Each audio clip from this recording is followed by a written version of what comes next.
Pada suatu kali, Yesus sedang berdoa di salah satu tempat. Ketika ia berhenti berdoa, berkatalah seorang dari murid-muridnya kepadanya, "Tuhan, ajarlah kami berdoa, sama seperti yang diajarkan Yohanes kepada murid-muridnya." Jawab Yesus kepada mereka, "Apabila kamu berdoa, katakanlah, Bapa, dikuduskanlah namamu, datanglah kerajaanmu. Berikanlah kami setiap hari makanan kami yang secukupnya, dan ampunilah kami akan dosa kami, sebab kami pun mengampuni setiap orang yang bersalah kepada kami. Dan janganlah membawa kami ke dalam pencobaan." Lalu katanya kepada mereka, "Jika seorang di antara kamu pada tengah malam pergi ke rumah seorang sahabatnya dan berkata kepadanya, 'Saudara, pinjamkanlah kepadaku 3 roti, sebab seorang sahabatku yang sedang berada dalam perjalanan singgah ke rumahku, dan aku tidak mempunyai apa-apa untuk dihidangkan kepadanya.' Masakan ia yang di dalam rumah itu akan menjawab, 'Jangan mengganggu aku, pintu sudah tertutup, dan aku serta anak-anakku sudah tidur. Aku tidak dapat bangun dan memberikannya kepada saudara.' Aku berkata kepadamu, sekalipun ia tidak mau bangun dan memberikannya kepadanya karena orang itu adalah sahabatnya, namun karena sikapnya yang tidak malu itu, ia akan bangun juga dan memberikan kepadanya apa yang diperlukannya. Oleh karena itu, aku berkata kepadamu, mintalah, maka akan diberikan kepadamu. Carilah, maka kamu akan mendapat. Ketoklah, maka pintu akan dibukakan bagimu.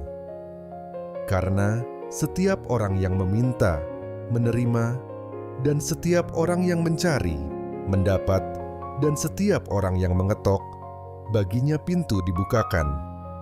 Bapa manakah di antara kamu, jika anaknya minta ikan daripadanya, akan memberikan ular kepada anaknya itu ganti ikan? Atau jika ia minta telur, akan memberikan kepadanya kalajengking? Jadi jika kamu yang jahat tahu memberi pemberian yang baik kepada anak-anakmu, apalagi Bapamu yang di sorga, ia akan memberikan Roh Kudus kepada mereka yang meminta kepadanya." Pada suatu kali Yesus mengusir dari seorang suatu setan yang membisukan.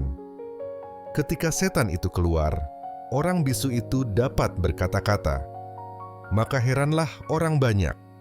Tetapi ada di antara mereka yang berkata, "Ia mengusir setan dengan kuasa Beelzebul, penghulu setan."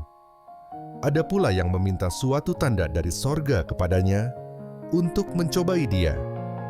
Tetapi Yesus mengetahui pikiran mereka, lalu berkata, "Setiap kerajaan yang terpecah-pecah pasti binasa, dan setiap rumah tangga yang terpecah-pecah pasti runtuh. Jikalau iblis itu juga terbagi-bagi dan melawan dirinya sendiri, bagaimanakah kerajaannya dapat bertahan?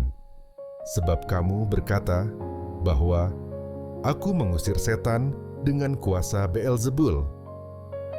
Jadi, jika aku mengusir setan dengan kuasa Beelzebul, dengan kuasa, apakah pengikut-pengikutmu mengusirnya? Sebab itu, merekalah yang akan menjadi hakimmu. Tetapi, jika aku mengusir setan dengan kuasa Allah, maka sesungguhnya kerajaan Allah sudah datang kepadamu. Apabila seorang yang kuat dan yang lengkap bersenjata menjaga rumahnya sendiri, maka amanlah segala miliknya. Tetapi jika seorang yang lebih kuat daripadanya menyerang dan mengalahkannya, maka orang itu akan merampas perlengkapan senjata yang diandalkannya dan akan membagi-bagikan rampasannya. Siapa tidak bersama aku, ia melawan aku, dan siapa tidak mengumpulkan bersama aku, ia mencerai-beraikan. Apabila roh jahat keluar dari manusia, ia pun mengembara ke tempat-tempat yang tandus mencari perhentian. Dan karena ia tidak mendapatnya, ia berkata, "Aku akan kembali ke rumah yang telah kutinggalkan itu." Maka pergilah ia dan mendapati rumah itu bersih tersapu dan rapi teratur. Lalu ia keluar dan mengajak 7 roh lain yang lebih jahat daripadanya. Dan mereka masuk dan berdiam di situ. Maka akhirnya keadaan orang itu lebih buruk daripada keadaannya semula. Ketika Yesus masih berbicara, berserulah seorang perempuan dari antara orang banyak dan berkata kepadanya, "Berbahagialah ibu yang telah mengandung engkau dan susu yang telah menyusui engkau." Tetapi ia berkata, "Yang berbahagia ialah mereka yang mendengarkan firman Allah dan yang memeliharanya." Ketika orang banyak mengerumuninya, berkatalah Yesus, "Angkatan ini adalah angkatan yang jahat. Mereka menghendaki suatu tanda, tetapi kepada mereka tidak akan diberikan tanda selain tanda Nabi Yunus. Sebab seperti Yunus menjadi tanda untuk orang-orang Niniwe, demikian pula lah Anak Manusia akan menjadi tanda untuk angkatan ini. Pada waktu penghakiman, Ratu dari Selatan itu akan bangkit bersama orang dari angkatan ini, dan ia akan menghukum mereka. Sebab Ratu ini datang dari ujung bumi untuk mendengarkan hikmat Salomo, dan sesungguhnya yang ada di sini lebih daripada Salomo." Pada waktu penghakiman, orang-orang Niniwe akan bangkit bersama angkatan ini, dan mereka akan menghukumnya. Sebab orang-orang Niniwe itu bertobat waktu mereka mendengarkan pemberitaan Yunus, dan sesungguhnya yang ada di sini lebih daripada Yunus.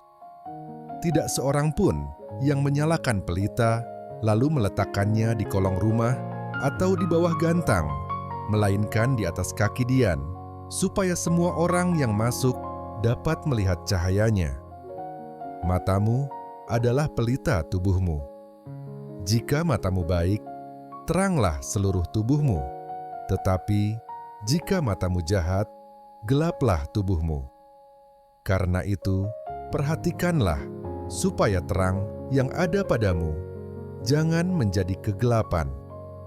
Jika seluruh tubuhmu terang dan tidak ada bagian yang gelap, maka seluruhnya akan terang, sama seperti apabila pelita menerangi engkau dengan cahayanya. Ketika Yesus selesai mengajar, seorang Farisi mengundang dia untuk makan di rumahnya. Maka masuklah ia ke rumah itu, lalu duduk makan. Orang Farisi itu melihat hal itu, dan ia heran, karena Yesus tidak mencuci tangannya sebelum makan.